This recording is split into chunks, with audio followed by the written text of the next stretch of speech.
Welcome to Video Book Club. Our guest tonight is JT Ellison, and I'm so excited to have you here this evening. And we're going to be talking about your latest book. It just came out this month, I think, A Very Bad Thing.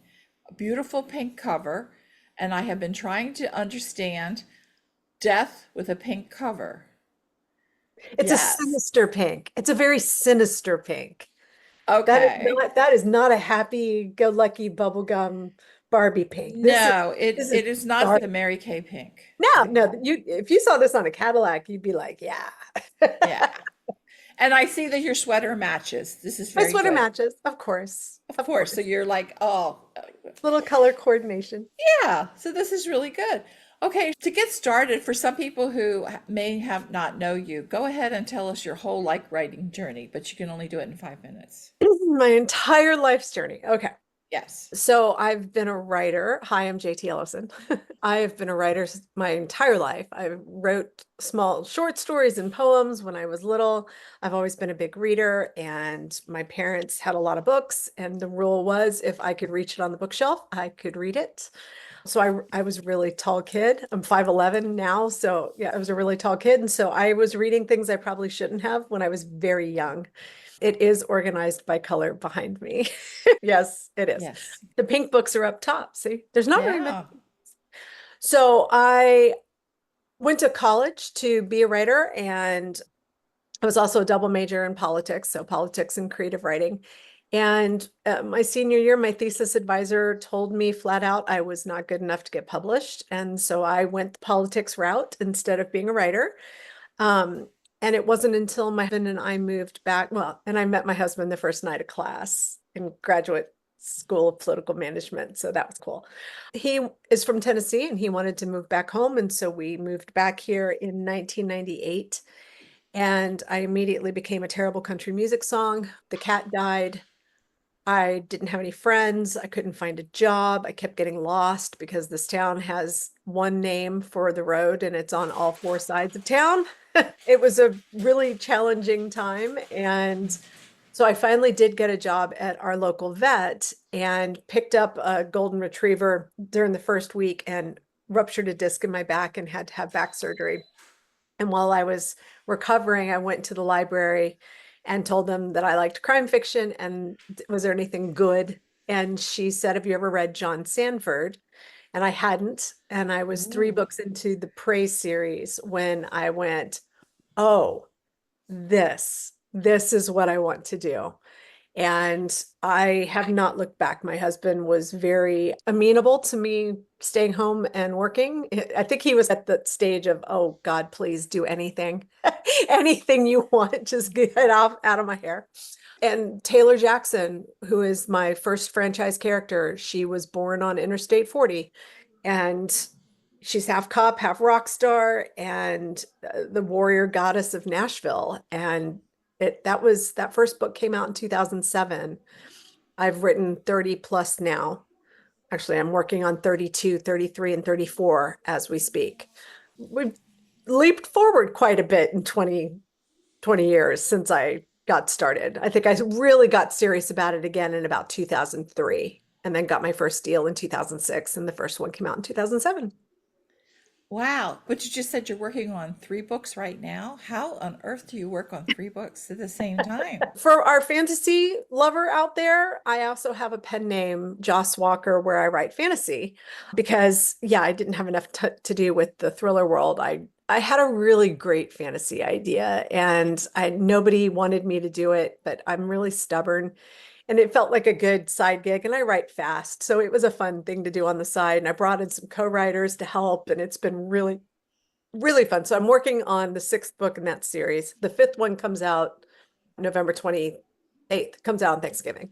The sixth one will be out, and it's the last one in the series in the end of the year.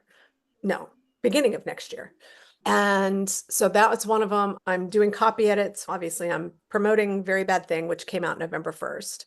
Doing copy edits on the next book that's coming out in September of 2025. And I started working on scenes for the 2026 book today. And then I'm also doing a nonfiction writing about the writing of my 2025 book. Yeah. Okay. So you're I just like, don't currently have COVID, so it's there's a lot of okay. juggling going on. So you just like to have lots of things going on, right? Yeah, I do. I do. I do write fast. I do have a lot of ideas. I lost a long time. I lost a lot of time by being told that I wasn't good enough to do this. And I think I'm trying to make up for lost time a little Yeah. bit. But it's also, this is just everything to me. I love writing. I love reading. I'm a huge reader. So it's just, I have a very bookish life, and that is a good thing. So when do you have time to read if you're doing all this writing? I'm really no good creatively more than about 4 hours a day. So Okay. I read before bed. I read in the evening. Sometimes I'll break off. I also host a TV show for our local Nashville PBS station. And so I have to do a lot of reading for that. So I'll break off in the afternoons sometimes and read. That's just work. You don't consider that part of reading. Trust me on this. That is work reading though, because it's sometimes I'm writing, it's Joss Walker is the name. I just put it in Yes, the chat. just. Um, it's really interesting because it's not necessarily um stuff that I would normally read. We do a wide variety of books. I'm a big fantasy crime fiction rom-com girl. I was very interested to hear about that Megan Quinn book. Thank you. Thank you for all of the I like raunch-coms. Really a good that's a really good description, and it's good to know going into that it is raunch-com. So those are things I normally read. With the show, I get to read historical, I get to read literary. I saw Orbital won the Booker Prize, and I'm like, I want to read that book, even though it says it's the most beautiful book ever written, but there is exactly zero plot. So I don't know that I could get through it. I like a plot. I like Yeah. plot, but I want to read it. So that's the kind of book that I would have on the show. Yeah. See that's my excuse because that's why I have fresh fiction because then I can say, oh no, this is my pleasure reading. No, this is my work reading. I have to Right, read this. I right, have to read this. So this is, right. and I Exactly. I see nothing wrong with that. But you saying that you write right now you're in the middle of 3 books. So what is your tell us about your writing day. How do you manage your time to do Okay. this? That's a good question and very timely because I actually just put up a blog post about my planning, how I do planning. And it is, I start on an annual level and I get very granular down to my daily workflow. I do an annual plan, I do a quarterly plan, just trying to lay out the things that I need. I do a monthly plan so I know exactly what has to get accomplished in that time frame. I do a weekly plan of, oh, okay, I have fresh fiction on Wednesday night, those kinds of things. But the day to day obviously is where the work gets done. And that's where I sit down. I try to get to my desk by 10 and I write until lunchtime, take a lunch break. My husband and I, during the pandemic, started having a driveway date where we just go outside to get some fresh air, get some vitamin D, just get out of the confines of the house. And that has held up. If it's nice out, we go sit out in the driveway. Our neighbors are like, what are you doing? And then I go back and I'll write again in the afternoons. A good 4 hour of creative writing. For me, I can get 1,000 words a day, and that's enough to hit the goals that I set out. Hmm. I try to do that 5 days a week. Yeah. Well, it's good that you take off the weekends. Yes, I do. Yeah. Unless I'm on deadline and stuff, but Yeah. I do try to take the weekends off. Yeah. That's good because it's always interesting to find out what authors' schedules are like and how they manage their time or whether they're ones we talked to one author and she doesn't even know what she wrote in the last 2 chapters of her book because she was just drinking not cups of coffee but pots of coffee because she had a deadline and she just had to Oh, turn it in. So she was as yeah. surprised as her readers as to how she ended it. And I'm like, wow, okay, that's I've That worked with sounds people like that that, sounds and you don't accurate. want to be on the same project. Yeah. No, that actually I don't like to outline. I don't like knowing what's happening. I actually was talking to my agent this afternoon about this new book that I'm getting ready to start, and I know the twist. I know what the last page, I always take a twist to the last page, and I know what the last page twist is. And I don't like that. I don't like Mhm. knowing because I might telegraph it somewhere along the way. I'm with her. I don't want to know. Okay, so your books do have the twist in the last chapter. This one did as well. And Mhm. when do you come up with that? Usually when I'm writing it. Okay. And you do Right at write the end. sequentially? You'd go from the beginning Um, to the end? I don't anymore. I used to, but now that I use Scrivener, I write whatever needs to be written. There always comes a moment where it's, oh, I've got to do this and this and this, and you realize, actually, no, you don't. You can just end the book. It's time. And that's usually when the twist comes, is when I realize, okay, I've got this moment that has to happen. And what if I did X? And then I could end it. And it makes for a quick ending. Uh, Yes. but that's by that point, you have to have that kind of momentum going into the story that you can end it. Ending is probably harder than starting, actually. Okay. So this in a very bad thing, the main character, the victim, I guess, the yes, The dead is main character, sorry, the not dead main sorry. character. The dead main Yes, character that you hate. yes, because we do have flash. She does. We get her voice throughout the book. Not a lot, but we do get it. What made you decide to kill off an author, a famous author, on a big book tour on her last day of a very triumphant book tour? Why? Who? Yeah. How did that come about? The name was the first thing that came to me, Columbia Jones. And then as a joke, I said to my husband, who killed Columbia Jones? And so Columbia had to be dead. I didn't know she was going to be an author. I just knew she was going to be a major personality, celebrity, whether she's an actress, a singer, or something. She was going to be a hugely famous person. And then being a writer, writing about writing, sometimes it can be very meta, and sometimes it's just a really great shortcut. So you don't have to do a lot of research if you're writing about a writer because you're within that world. It's fun to write about. It was actually one of the worst bits of advice I ever got in my career. Don't write about writers because every time I write about writers, it's a huge hit. I'm like, okay. But Columbia is she's basically every huge author that you can think of, every brand name rolled into one. And the book opens, this is not a spoiler, the book opens with her on stage. She sees somebody, she faints, and the next morning is found dead in a pool of blood. There's a lot of people in this book. There are a lot of points of view in this book. Everybody who we meet has means or motive to want Columbia dead. So it's definitely a mystery of who did this, who killed Columbia Jones, why she was killed, and what sort of secrets was Columbia actually holding? Because really, the story, the flashy, cool concept is the author being killed on tour. You notice that I am at home touring instead of being on the road. Um, I'm a little superstitious, but It's the safer. It's safer to just stay at home and do it oh yeah, it's safer anyway, virtually. Yeah. don't want to get sick.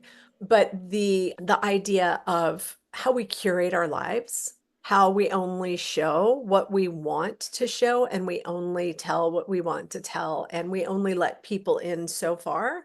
It's a very surface world that we live in now. It was really fun actually listening to you guys. It was like having a focus group because you don't hear that online, right? Nobody's going to say I was reading the Megan Quinn book and all of a sudden they said fuck. That's oh, that was really helpful to hear that. Thank you for letting me know. We don't necessarily, especially as authors, we don't let the veneer drop very often. And that is really what this book is about. It is, and it was very interesting because there were so many different characters, and they all had their voices and their point of view, some more than others, and I felt as I was reading it, I felt like the first half of the book is that did she just die naturally with or what is exact? Because I wasn't sure there was a murder, but I knew it had to be a murder because it's a murder mystery. It's got to be a murder. So was that part of your of what you like to do? No. No, I don't like ambiguity when it comes to a thriller, right? But I didn't want to kill her. So that Cool. was my own playing with the story of, is she actually, maybe she's not dead, maybe she wasn't murdered, maybe she's in a coma, all of those things, because I fell in love with this character who I knew nothing about. I fell madly in love with her. I didn't want her to die. I was devastated that she had to die, and she has to. She absolutely has to, and she has to be murdered for the story to work. And I spent a lot of time kicking myself for creating a character that I couldn't have on the page because I loved her so much. So you mentioned that her voice does come into the story. That happened literally the weekend before this went to copy edit. It had been Ooh. going through a developmental edit, and something was just not right. Something was just not right. And I couldn't put my finger on it. And I was talking to my agent, I was talking to my editor, and then it hit me what I needed to do. And I needed to add Columbia's point of view. And I wrote all of those chapters the weekend before this went into production. And that it made the book. Everything made sense. So I had spent a year with this book without her voice in it. And once I finally put it in, it was like, oh, if I hadn't done that, I think the whole thing would have collapsed around like a house of cards. Yeah. The other thing that I was surprised about is that we didn't get any glimpses at that last book, the one that had been made, they are making a movie out of it, and we don't even know anything about it except the title. We don't We know. do know that it is set in medieval Ireland.